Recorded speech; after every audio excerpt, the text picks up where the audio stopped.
Welcome to the Nerdstalgic podcast with your host, the Ginger Bookworm. Nerdstalgic with the Ginger Bookworm. Nerdstalgic with the Ginger Bookworm. Howdy Beans, and welcome back to another exciting and special episode of the Nerdstalgic podcast. I'm your host, Luke the Human. Hope you're doing well. Hope you're all good. As per usual, before we get into today's topic, I want to do with housekeeping because I like to keep my house nice and clean. So 3 things I want you to do for me before we get into today's topic. Number 1, make sure that you follow me on Twitter at nerdstalgic_pod. Number 2, if you listen to this on YouTube, don't forget to like, comment, and subscribe. And finally, if you listen to this on Spotify on your mobile phone, don't forget to follow and rate the podcast out of 1 to 5 stars. If you do all 3 things for me at the beginning of the episode, I will be eternally grateful. So today, like I said, is a very special episode and topic. This is a topic that I've wanted to talk about for a very, very long time. It is a movie that I've wanted to watch for a very, very long time because I'll be honest with you, I've watched bits and pieces of this film, but never altogether. And all the bits that I've seen have been the bits that you'd probably class as spoilers nowadays. But again, this movie's from 1986, so you can't really say spoilers anymore because again, it's past its prime. Pardon the pun. That was a great pun. I didn't even do that intentionally. That was a really sort of organic pun.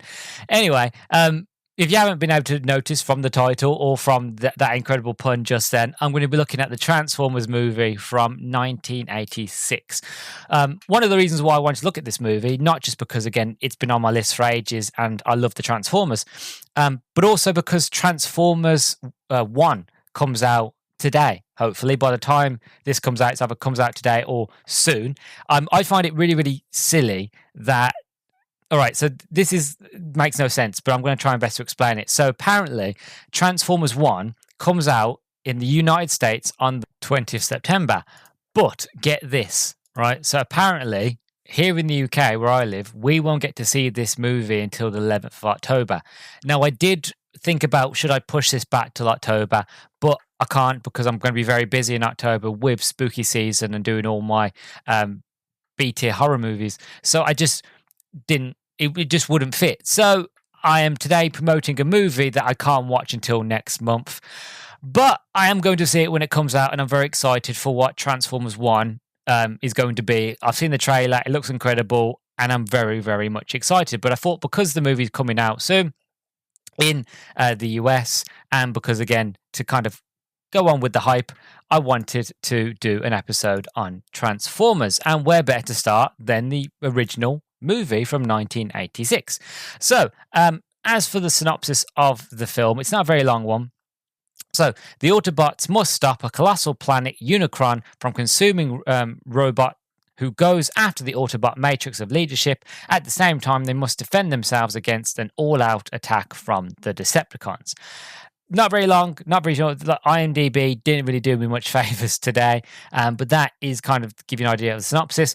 As for the cast, we have Orson Welles as Unicron, Robert Stack as Ultra Magnus, Leonard Nimoy as Galvatron, Norman Adlon as Kranix, Jack Angel as Astrotrain, Michael Bell as Prowl, Greg Berger as Grimlock, Susan Blue as Akri, and Optimus Prime, of course, Peter Cullen, the one and only, the best Optimus Prime there is. Peter Cullen so that is your voice cast.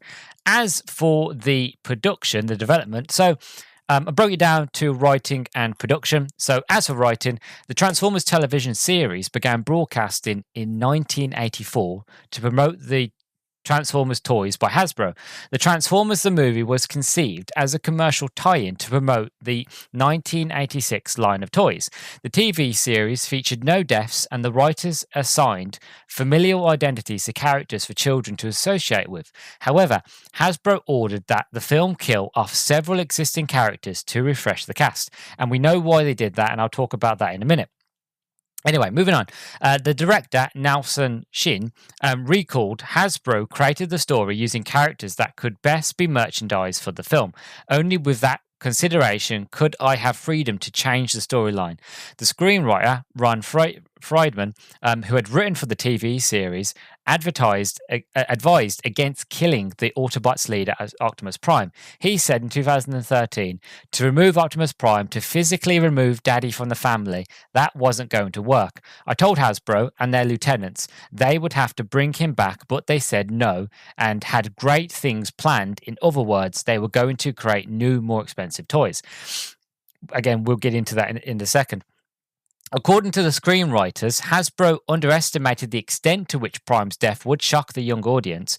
The story consultant, Flint Dibble, said, we didn't know that he was an icon. It was a toy show. We just thought we were killing off the old product line to replace it with new products. Kids were crying in the theaters. We heard about people leaving the movie. We were getting a lot of nasty notes about it. There were some kids who locked themselves in their bedrooms for 2 weeks. Optimus Prime was subsequently revived in the TV series. A scene in which Ultra Magnus is drawn and quartered was scripted and storyboarded, but replaced with a scene of him being shot. Another unproduced scene would have killed basically the entire 84 production line in a charge against the Decepticons. So let's be honest with ourselves. The reason why the Transformers exists, the Transformers TV show, is to sell toys. That is the reason. There's a great documentary on Netflix called The Toys That Made Us, and there is one episode dedicated to the Transformers. It's really, really fascinating how the Transformers were created and designed, and how basically they were given like one bloke who had to take like certain objects and was like, okay, make that into a robot. Like, how does that robot look if it's a gun? How does it transform into how does it look when it's a robot? That sort of thing. Really, really fascinating. But that's what they were. They were toys. It was, the TV show was a way to sell more toys. And they do it nowadays. They did it back in the day. That's what cartoons are for. I felt for it loads of times when I was younger. Pokemon, Digimon, Yu-Gi-Oh!, Blades, Bakugan, Ben 10, the Young Justice League. What else did I have? I had loads. I had Action Man, stuff like that. We all, as kids, we felt for this. We didn't know any better. We was like, oh, I love the TV show. I'm going to get the toys for it as well. I'm going to imagine these sort of characters.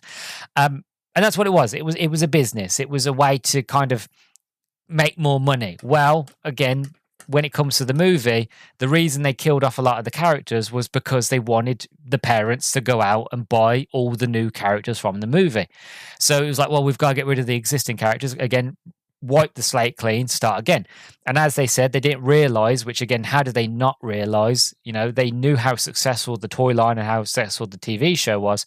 How is it they didn't know that Optimus Prime was that important? And that kids seeing Optimus Prime, the hero, die within the first few minutes of the movie would scar them for life and would cause a lot of problems.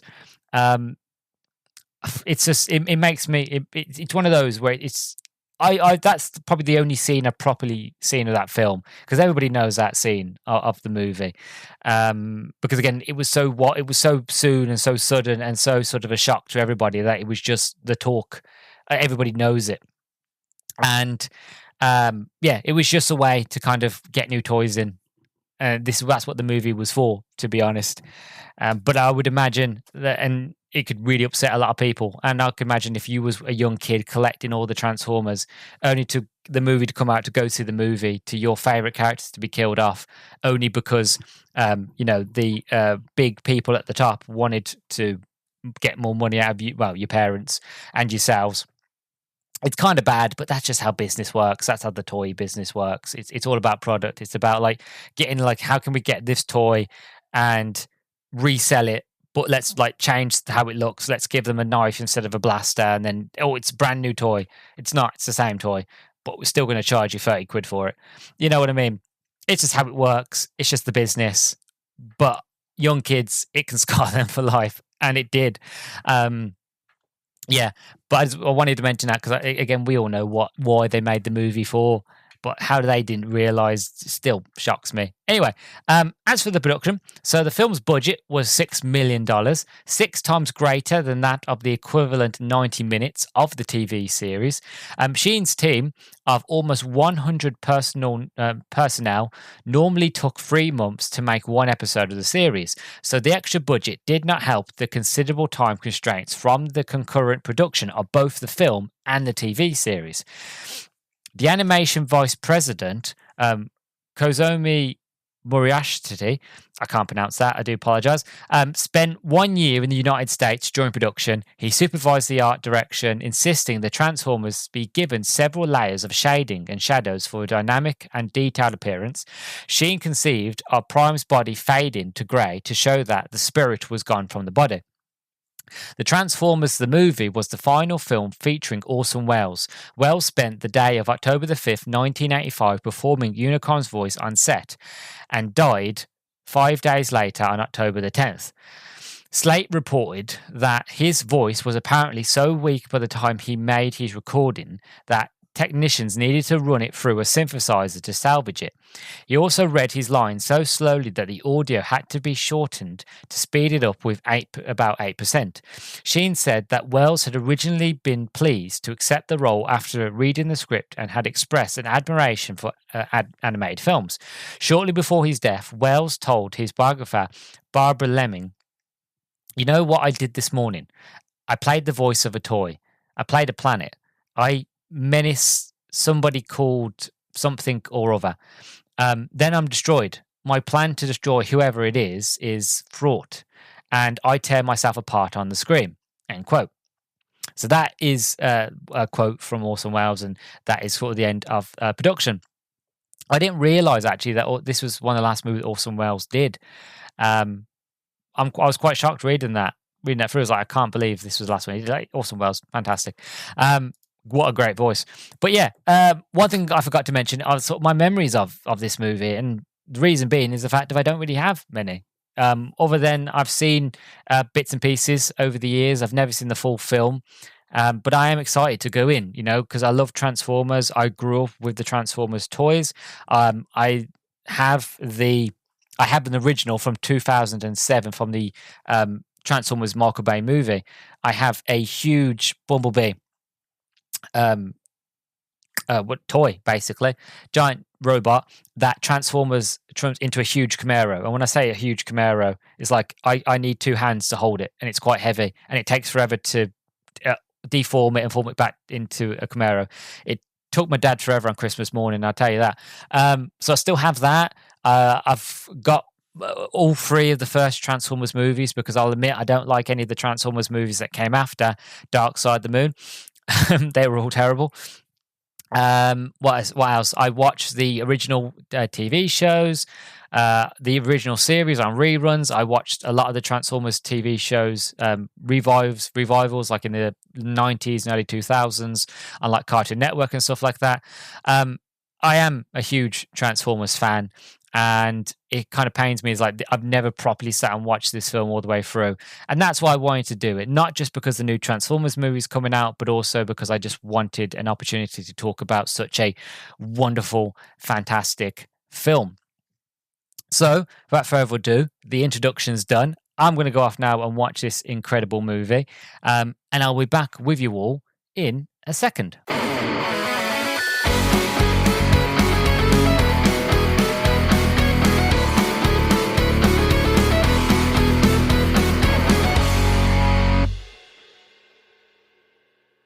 Right, so I've just finished watching Transformers, and honestly, first impressions, this movie is all levels of epic and action. Scene for scene, shot for shot, it's just balls to the wall, death, destruction, war, carnage, everything that you want in a movie like this. Hasbro really knew their audience, and let's be honest, they know how to sell toys. They knew that the target audience for this film were the young kids that grew up with the show, that pestered their parents every single time they went to the store to get them the new Transformer character, either Autobots or Decepticon. They knew that the audience going to this film didn't want to sit there and watch a movie for an hour and 25 minutes of, friendship and love and care and bunnies. They wanted action, they wanted war, they wanted destruction, and that is what you get for an hour and 25 minutes, pure epic destruction. Then you throw on top metal music, which is just peak awesome as it is, but you throw metal music on top of like Optimus Prime and Megatron fighting, it's epic. And then you have these moments where you've got the Autobots on different planets. You got this scrap planet that they're on, and then you've got Eric Idle there for some unknown reason, who speaks only in the language of TV. And it's silly, it's funny, it's to sell toys, but it works. It does. Granted, I will admit, I still think it was a bit of a silly idea to kill Optimus Prime and some of the most popular characters off right at the beginning of the film. But at the same stage, I get it. It's a business. This movie was made to sell toys, and that is what it does. Because again, if you want to sell toys to a new audience, what have you got to do? You've got to make that toy look awesome. You've got to make it look epic. You've got to have that toy doing something absolutely bombastically crazy.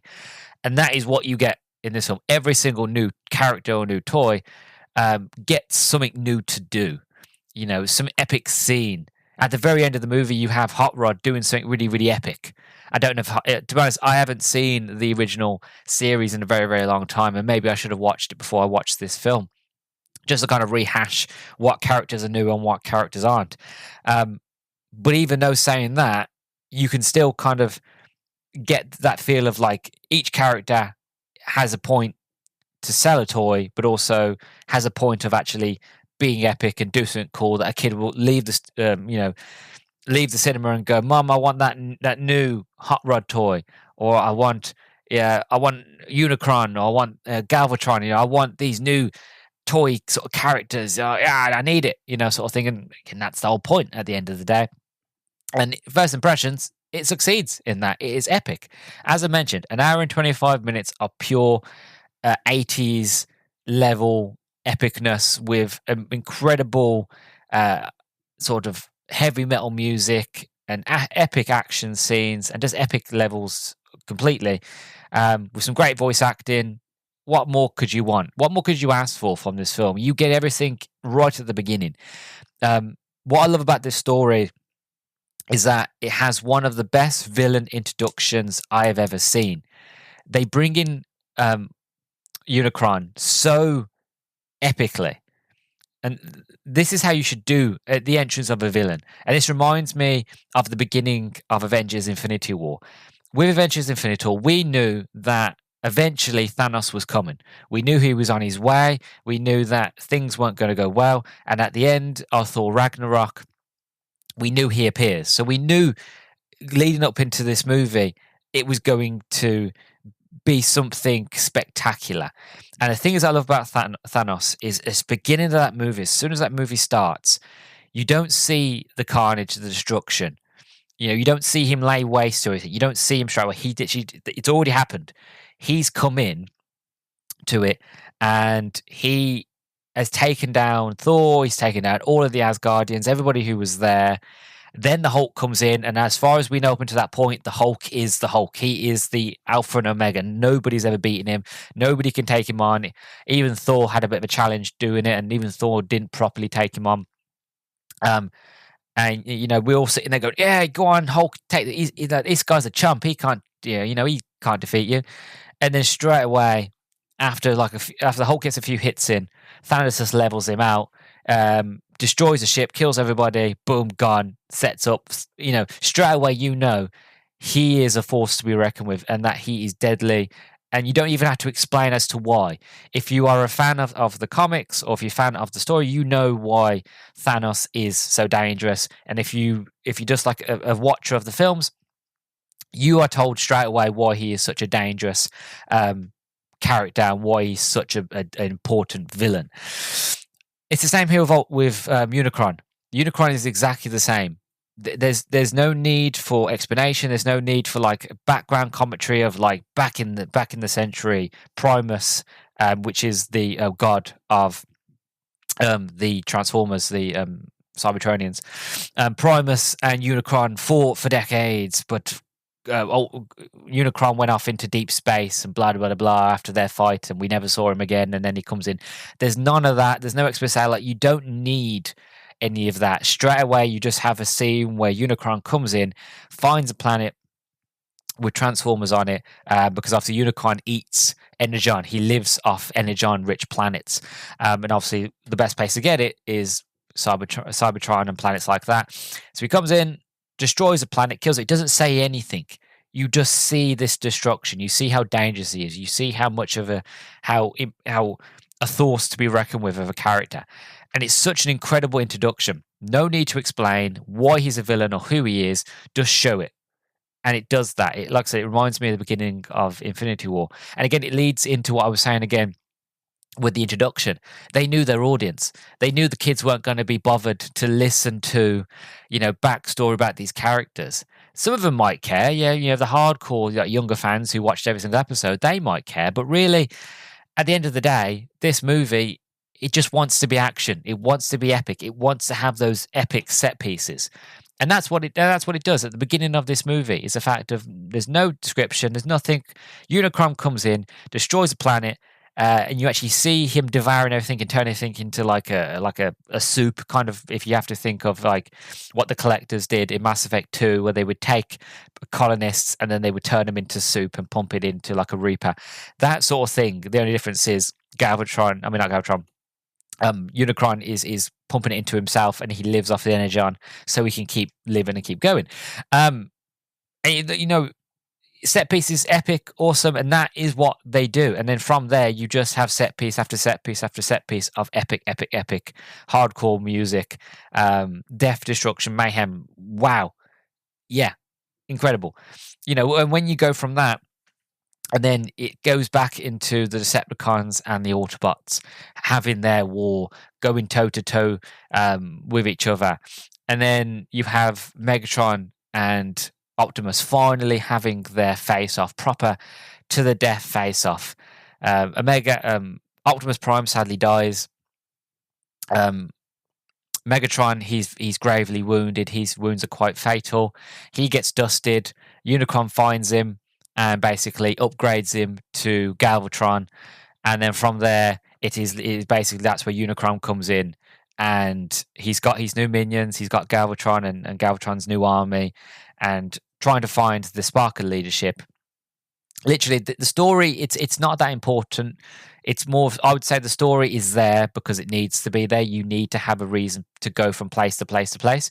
But I would say, again, if I was watching this as a kid, I wouldn't care much for the story. I'd be like, okay, so, oh my God, Optimus has died. Megatron, he's dead. Oh, wait, no, he's not dead. He's now Galvatron. Okay, he's a new character. And now we're following on with Unicron, and now we've got the Sparkle leadership, and that needs to be destroyed. If that gets destroyed, then Unicron will be unstoppable.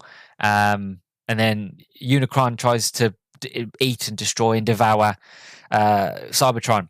This is kind of set for set. Like, I'm breaking it down in sort of layman's terms, but that's what it is. It's set for set. That is kind of the story here. But as I mentioned, it's a story's there, but you don't need to focus on it. To enjoy this movie, you could generally zone out what's going on in the story. It's still important, and it's still a pretty good story, but you could easily zone out of the story and just focus on what you're seeing and still be sort of still enjoy yourself of what it is you are literally devouring, with your eyes. It was like epic moments of just like robots upon robots action. And we're watching this movie, it reminds me of a sentiment that I've had since I was young. Again, I grew up watching, the reruns of Transformers. I grew up watching the newer, sort of remastered, sort of next generation versions of Transformers, again, animated ones from the early 2000s. So I would always love the idea of this Transformers, this battle on Cybertron, battle in space between robots, the Decepticons and Autobots. That is all I ever wanted. That's all I ever needed. Then Michael Bay came out with the Transformers movie. I love it. I think it's fantastic. It was great. It was a lot of fun. Wonderful. Again, the second movie comes out, Rise of the Fallen. I enjoy it. I think it's better than what a lot of people say it is. I know a lot of people say it's terrible. I think it's better than what a lot of people say it is. But again, It's all right. And again, Dark Side of the Moon, one of my favorites. I loved it. And then after Dark Side of the Moon, they start getting a bit magoo. I'll get there maybe one day to talk about those films. But the reason I bring it up is the fact of one of the things that I've always had an issue with Transformers is the human characters. I am not interested in seeing human characters and human problems with the Transformers. I think that's the problem that a lot of the Transformers movies are having nowadays is the fact of they're focusing so much on the human characters and not so much on the actual thing that we went to the cinemas to see, which is the Transformers. That no matter how epic or how good the CGI is, no matter what you try to do in these films, I will always zone out of them because I've had enough of the humans. And the reason why I love this movie and the reason why I'm looking forward to seeing Transformers 1 is because we're back on Cybertron.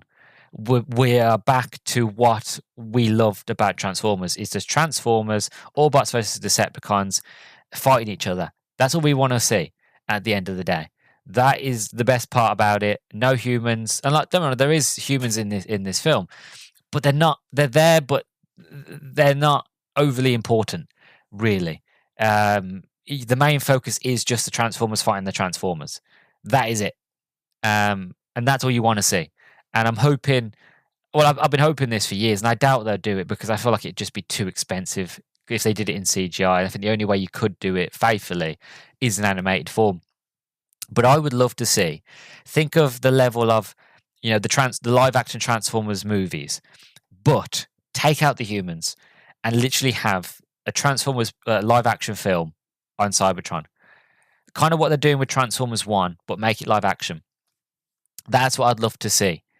Proper, realistic, robot on robot fighting on Cybertron. And bring in like Omega Supreme, bring in all these epic characters, bring in a live action Unicron, bring in. I know we've already done that in the latest one, but it was terrible. I think it was like Beast Wars, I think it was called. But bring in Grimlock, bring in all these sort of characters, do them live action, but just get rid of the humans, just have that as the story, have that as the visual eye candy on the screen. Get rid of the humans, just have that. I would love it. They'd never do it because it'd be too expensive in terms of CGI. And that movie would have to make gangbusters really to get their money back. But that's what I'd love to see. Probably won't get it, but we're getting it in these animated movies like this one. We get it in the new Transformers movie. And I really hope Transformers 1 is successful and is actually really, really good so we can get more sequels from that. One of my favorites is I love the Transformers games, War for Cybertron and Fall of Cybertron. I really wish they made a third game. The last game sets up for another game, but they never got around to doing it, sadly.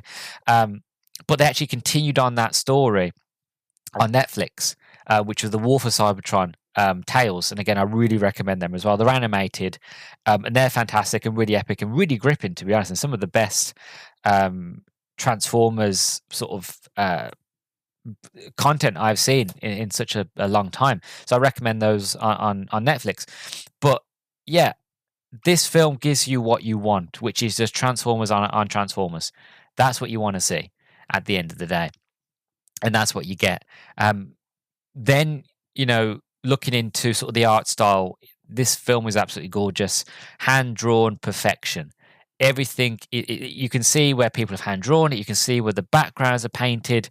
You can just see how beautiful and how much love and care went into making this. And you just don't get this nowadays. Don't get me wrong, animated movies, I say this all the time, I feel like a broken record.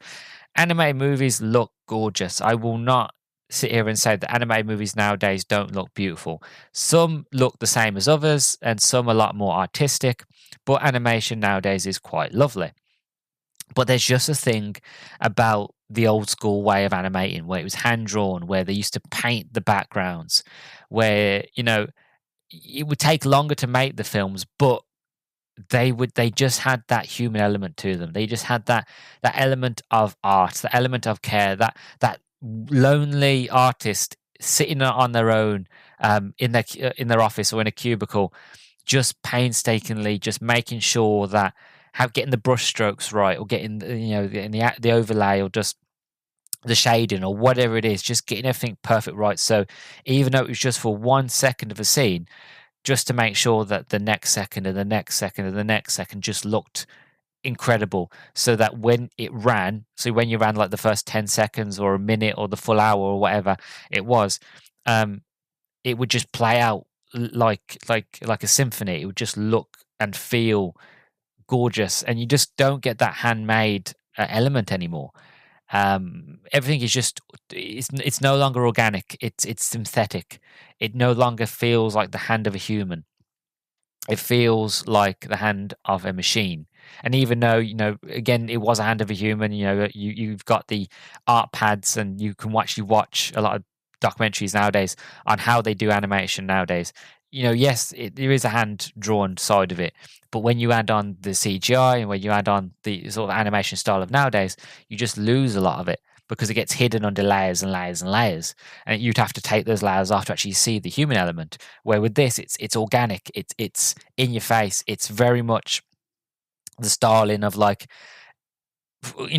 when an Autobot is in battle with another Autobot, and then you get that close up of the face, you can actually see the hand drawn scars and battle wounds and bits of metal and bits of armor are missing, and you get those little bits of detail that you can do in modern art, but you just don't get it that you used to get it with the hand drawn styling. So this movie is absolutely gorgeous and hand drawn perfection. And yeah, you add on the art, everything works so perfect together because, like I said, you add in the art, you add in the music, you add in the epicness and the grand scale of it all, and it's like a nitro fueled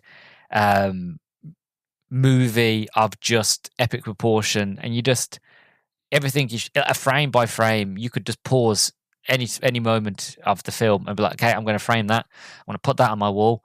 That is the poster. That's the best part of the trailer. Like, there are these just moments where you watch it and go, that is art. That is cinema. I'm not saying that, this movie is the best ever movie I've ever watched. It's perfect and blah, blah, blah. I'm not saying that, but you can just see those moments because there was so much love was put into the animation, that it was because it was hand drawn, that you can just pause it and go, that is what animation cinema, that is kind of what you strive for, in terms of what you want a film to look like, that lasting impression. And because you have that human element, it's ageless. It just looks gorgeous. Granted, I watched the Blu-ray version of this. I got the latest sort of edition, so I'm watching on high definition and a high definition TV. So obviously they look a bit better, but it doesn't ruin it. It still looks crisp. It still looks sharp. It's still, you can see those drawn lines, and everything still looks quite beautiful. But even if you watch like the version from the 80s in the cinema, I'm sure it'd still look epic and incredible and beautiful. And yeah, again, the music is extraordinary and epic. I think even Weird Al appears in this as well, which I was amazed. I was listening to that song, I was like, that's Weird Al. And I Shazammed it. I was like, yeah, that's Weird Al. I think it was Dare to Be Dumb or Dare to Be Stupid. I think that's what the song was. I was like, well, Weird Al's in this. I'm like, that's so 80s. So freaking 80s. Like, when do you hear Weird Al in movies nowadays? Like, you don't. But more films should have Weird Al in, basically. That's what I'm saying, is that we need more Weird Al. But it fits so well. It fits so well for the scene the music's in, and it fits so well for the film. Generally, I'll go back to it, and I will say, and I'll admit this in my overall thoughts, Hasbro knows how to sell toys. Hasbro knew their audience. They knew what they were doing. They knew what this film was for. This film was to sell you toys. Get rid of the old stock, bring in the new stock.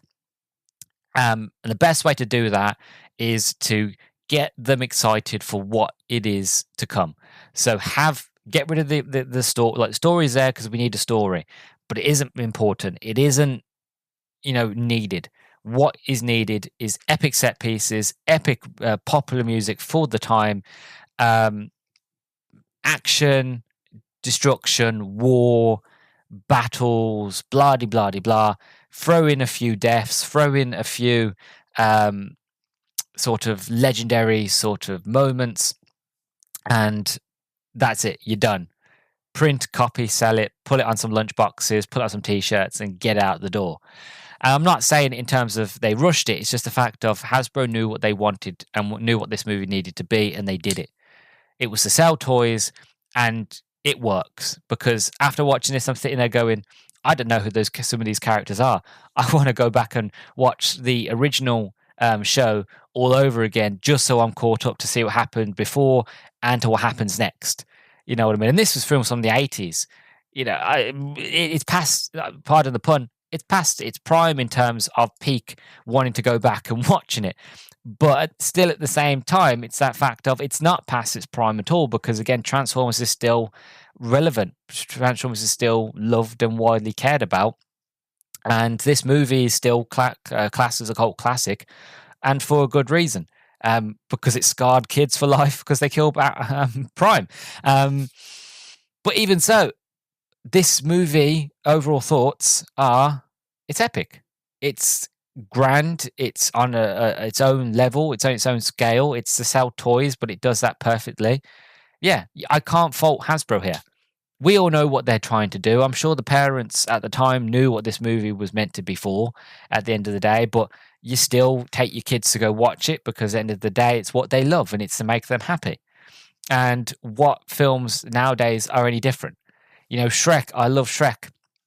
Shrek comes out, tons of Shrek toys. Minions, tons of Despicable Me toys. Any of the Disney movies, they come out. Frozen, Wreck-It Ralph, El Canto. I'm trying to think of some modern ones. Wish, that was the most recent one. Cars, bloody hell. Cars, right. Okay, I'm going to go down a rabbit hole here. I love Cars. I think Cars is fantastic. But let's all not sit here in denial and say that Cars wasn't a perfect idea to sell merchandise. I know it was true because when Cars came out, after we watched the film, I remember going down to Toys R Us with my parents. And it wasn't just me, it was my mum as well. She loved Mater. We went down to Toys R Us and they used to sell, I think they still do, in a Hot Wheels type of packaging. But obviously it was Cars branded, and you could get the little sort of stainless steel sort of model of the cars. The wheels move and you can play with them. My mum, for years, she had a Mater and she had it on the dashboard of her car, and every single car that she bought, it was blue tacked to the dashboard, and that car literally went everywhere with her because she loved that character. And my parents loved the Cars movie and they watch it over and over again. I had Lightning McQueen, I had Chick Hicks, I had a few of the Cars characters as well, but let's not sit here and deny that wasn't a merchandise like cash grab money pig sort of thing. Like, great idea, great movie, but it was a great way to sell merch. Like best yet, Planes, not very, very good, but they did Planes because they knew the people that love cars will want to watch a movie about planes set in the same universe, same world, again, to sell merchandise. That's all it is at the end of the day. Great movie, yes. The sequel's a bit meh. Third movie's actually really, really good. But it is all just to sell merch at the end of the day. And that is sort of the best example I can think of Cars, you know. And so the point I'm trying to get is today is the fact of, yes, this is what this movie was made for, but they're still doing it today. And they're going to keep doing it because they know kids are going to want to play with these characters. They're going to want to role play and experience and use their imagination and pester their parents for these new toys and new characters. It's what we've always done, and it's what we always will do. As long as there is animated movies for kids, they will always be merchandise for them as well. Some characters, again, like Ben 10, Ben 10 and a lot of the characters on Cartoon Network. Like, I'm a big lover of animation, which is kind of obvious because I always talk about animation. One of the things that I find fascinating is that TV show corporations like Cartoon Network and Nickelodeon and Boomerang and all these different channels, and even Disney, a lot of the shows that they made, a lot of the animated shows, that is anyway, lived or died on the fact if they could sell merch. The more merch that a TV show sold, the more, and again, it was down to viewership as well, but the more better on viewership and the more toys that they could sell, the longer the show would last. Ben 10 being one of their most successful ones, that lasted for ages. It even got live action movies and that sort of thing. And still is quite popular now. And again, the toys still sell like hotcakes. But you have a lot of shows that don't do very, very well and don't do well in views or merchandise, and that can be the death of a show. And I just find that interesting, that little bit of nugget. Like, literally, look into it. If you Google it, there are a lot of shows that lived and died on the fact of merchandise, and if merchandise didn't sell very well, it would all go down. Like, I don't want to go in this rabbit hole. I could go as far as WWE, and like, this rabbit hole goes really, really deep. And I feel like I've gone a bit deeper than I wanted to originally when I'm looking at my notes. But the point still stands, is the fact of overall what this movie is and what it does perfectly and fantastically. I love it. I think it's very epic. I think it's very grand. And if you haven't seen it, I definitely would recommend it, especially if you are planning to go see Transformers 1. If you want to get like the original sort of feel for Transformers, if you want to kind of wipe the slate clean of the live action movies and you just want to have that new vision of what an animated Transformers movie could be or could look like, then by all means, watch this one first before you go into the cinema to watch Transformers 1. As I mentioned in the introduction, I won't be able to see this movie on the day it comes out. So if you listen to this in America, please go off and watch it and enjoy it. I'll be watching it in October, sadly. Why they've done this, I don't know. But for some unknown reason, it comes out in late September for everybody in the US. But for us in the UK, it is early October. It is what it is. I'm going to try my best to stay offline so I don't see any spoilers. But I probably won't be reviewing it I might review it, actually. Depends if people are interested. There you go. You know, that's the thing. Before we get into wrapping up here, if you do want me to watch Transformers 1 and you want me to review it, then let me know. You know, comment down below on YouTube, or if you got me on Twitter, message me on there, or Discord, or wherever you have me on. If you want me to review Transformers 1 when I can finally get around to watching it, it probably won't come out in October, in all fairness, because again, would be really busy with spooky month, so it most likely will come out in November. But if you would like a review from me on the movie, then by all means, I would happily do that, and we can get it out, and hopefully we can compare and see if it's better, or if it's good, or if it's just its own special thing, or if it's leading the Transformers in a new, better direction or not. You know, so we will see. But yeah, so that is my overall thoughts on this film. Watch it. Give it a go. I highly recommend it. I love it. It's epic. It's wonderful. Before we go, I want to do a bit of trivia, as I usually like to do. So this was Scatman Crothers' final film before his death on November the 22nd in 1986 at the age of 76. For anybody who doesn't know who Scatman Crothers is, he's most widely known for his role in The Shining. He was in One Flew Over the Cuckoo's Nest. He was in The Twilight Zone, the movie, and he was in Aristocrats. I think he was Scat Cat in The Aristocrats, and Turkle in One Flew Over the Cuckoo's Nest. So if somebody won't recognize him, you might recognize him from one of them films. But this was the last movie that he did, as well as this is also the last movie that Orson Welles did before his death on the 10th of October, 1985 at the age of 70. IDW published its own adaptation of this film in 2006. This version includes extra scenes such as a battle between the missing Combiners and Omega Supreme at the Ark, and Shockwave and Reflector being destroyed by Unicron. Also, no bit of trivia for you. So, director Nelson Shin and story consultant Flynn Dillell have confirmed that Orson Welles had a hard time recording his lines due to his failing health. Most of his lines included laboured breathing and heavy wheezing. Shin considered most of Welles' dialogue unusable, but put the recording through a voice synthesizer to give Welles' voice a clearer, more sort of ominous tone. According to Shin, Unicron's on-screen voice is an enhanced, synthesized version of Welles' voice. I'll be honest with you, I did listen out for that, but I couldn't notice it. The editing was done, and it was done so well through a synthesizer that you wouldn't be able to tell and know that Orson Welles wasn't very well when listening to the audio. Generally, you would think that he was of fit health, that he was of peak performance.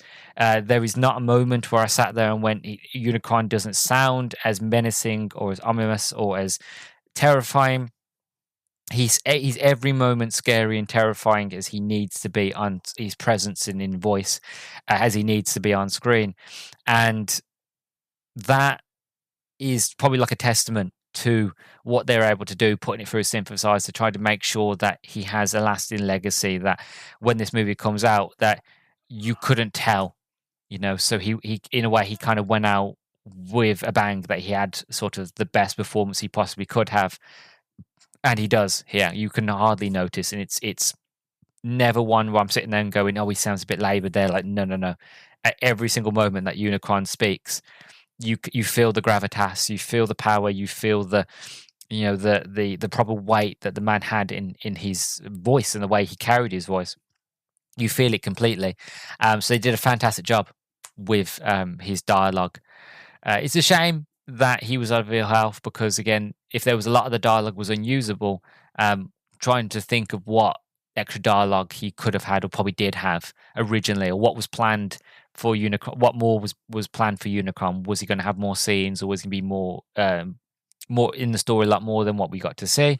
I don't know, but it would be rather epic to have seen what that would have been if he wasn't of ill health. But again, it's not noticeable at all. Orson Welles does an absolutely terrific job here, and Shin did an incredible job with the voice synthesizer, so you couldn't tell that he wasn't very well. Also, Cybertron's third moon, which exists solely due to an editing error in this movie, would appear on Beast Machines Transformers from 1999, still bearing Unicron's claw marks. Never watched Beast Machines. That was one that skipped me over, but it's cool that they carried that on. That they still had that sort of like lasting impression from the movie, like to show this is an ever evolving sort of world, that this world is like each iteration is not a different story. Well, it is a different story, but it isn't a different story in a new universe. It's the same universe telling different stories at different parts, and I like that. So I think that's quite cool. Finally, during the production, the idea of transforming the planet Cybertron into a robot to battle against Unicron came up and was quickly dismissed. The Marvel Comics Transformers issue, which had a separate storyline than the cartoon, had Cybertron as the planet from the Transformers god Primus. See again, Primus is the god of the Transformers, whose backstory involved warring against the evil Unicron. There was no connection between the discarded script and the comic series. Different authors came up with the same general idea independently. That would have been epic. I would have loved that. The idea that Cybertron defends itself, that Cybertron woke up to say and became Primus, became the god of the Transformers, and have an epic space battle between Unicron and Primus would have been. It would have been legendary. It would have been next level. It would have added to the already epic scale of this film and the end battle that takes place at the end of the movie. It's a shame that they decided not to go with that, but that would have been epic. And I feel like if I was a young kid, even now I would have thought that was epic, but a young kid watching it, I probably would have just devoured it. Pardon the pun. I would have just been like, "This is the best thing I've ever seen in my life. This is incredible." Two planets, literally, that's the whole point. Because you don't expect Unicron to transform, and then he does. He transforms from a giant planet-eating planet, basically, into a giant transformer, and then starts eating and devouring the world, kind of like on the level of Galactus. You know what I mean? And that was what he was on a level to. And it would have been cool if like Cybertron was like, hell no, you're not eating me. And wakes up, transforms into Primus, and then just goes toe to toe with Unicron. That would have been epic. Kind of like what I loved about the games was like you used to have like Unicron. I mean, not Unicron, you'd get Omega Supreme against what's the version of Omega Supreme for the Decepticons? It looks like a giant like dinosaur. It's absolutely incredible. He's not Devastator. I can't remember his name now, but you have those moments where you'd have those two huge hulking city like sized transformer robots fighting each other. Was just epic on a grand scale. And I absolutely love that. And that would have been epic to see that on a planet scale, which would have been epic. But it's a shame they didn't do it. But I just thought it was interesting how like they both had this same idea, and one went with it and one didn't. Um, it's kind of cool, but also kind of a shame that we never got to see it on screen. But yeah, that is sort of all the trivia that I have for you today. Yeah, grand, sort of incredible, epic, loved it, wonderful. Uh, yeah, I haven't seen this film properly all the way through. This is my first time, and I loved it. I really did. I've got a huge smile on my face. This is everything that I would have wanted to see as a child. It's everything that I want to see now as an adult in Transformers. I want to get rid of the humans. I want to get rid of the human problems and the human element. And I just want to see robots fighting each other. That is all I've ever wanted. That's all I ever needed. And that is all I get here. And I am overjoyed for it. So, yeah, go out, watch it, give it a go. You will not be disappointed. Well, you might be if you're an Optimus Prime fan, but if you're not, or if that doesn't bother you so much, or if you already know the twist, then it might not bother you. But either way, it's still pretty epic and pretty grand. And as I said in the introduction, Hasbro realized the mistake they made, and they brought back Optimus Prime anyway. So it's not a complete loss. In hindsight, we know that Optimus Prime is still alive and he comes back. But just imagine an alternate reality where there wasn't a hubbub, where there weren't people that didn't kick up a stink and go, "Oh no, you got rid of Optimus." Like if people didn't say that, and people were just fine with him being killed off. To think who would be the leader of the set of the Autobots now? Nowadays, would it be a different character, or would it be Primus? Would it be somebody else? What character would replace Optimus? Optimus would have been just the leader from in the 80s and that's it, and then moving on it would have been somebody new. Who is to say? Who is to know? But I'm glad that I live in the universe where they decided to bring Optimus back, because he's perfect. He's epic and wonderful, and I love him. So yeah, so that is my sort of final thoughts on Transformers the movie from 1986. Thank you very, very much for listening. Like I said, if you have any feedback, if you want me to review any of the Transformers movies, any animated ones or any of the live action ones, or if you want me to review the new Transformers 1 animated movie, then by all means, please do let me know. You can let me know on Twitter at nerdstalgic_pod. You can let me know in the comments down below on YouTube. Definitely, I would like to hear what you all think and what you feel about this movie and any feedback that you have. Also, if you listen to this on Spotify on your mobile phone, don't forget to do a star rating between 1 to 5 stars.